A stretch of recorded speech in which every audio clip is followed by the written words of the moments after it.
Michael Gunner's accused of using the pandemic for political purposes. I mean, we all hope there's a solution early. We know there might not be, but suddenly saying 18 months, that takes us into 2022. This is a real attempt, isn't it, to say, well, I'll be tougher than the other mob.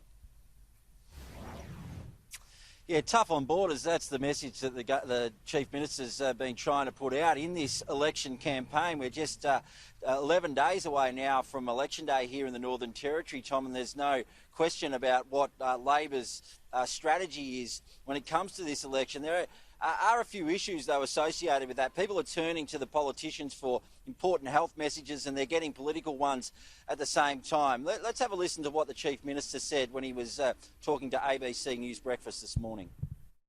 We're working towards at least an 18-month window from today, towards the end of next year, is how we're starting to resource our borders. We're recruiting extra police to be able to make sure we keep those hard border controls in place.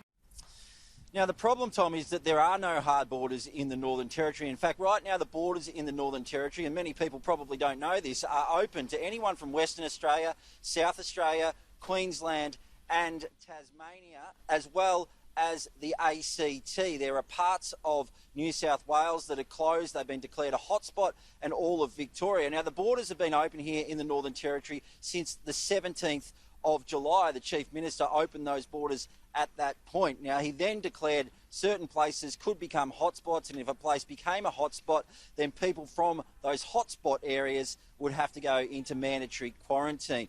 There was some confusion after the Chief Minister's comments this morning, people wondering whether suddenly hard borders were going to be imposed and that they were going to be imposed for some 18 months. The Health Minister had to clarify that situation at a news conference she gave a short time ago.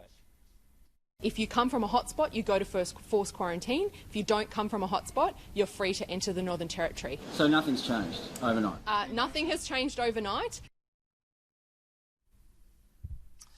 There's also been criticism of the Chief Minister, Tom, for some community messages that are being broadcast on ABC radio at the moment. Of course, during an election campaign, the leaders each get the opportunity to put a community message out on the public broadcaster. The Chief Minister's, though, sounds something like a public service announcement. It talks about coronavirus, it talks about people washing their hands, the need for social distancing, and then it goes into a political message. Let's take a little bit of a listen to...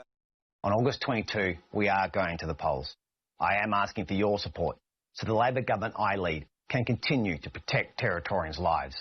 Let's stay safe together.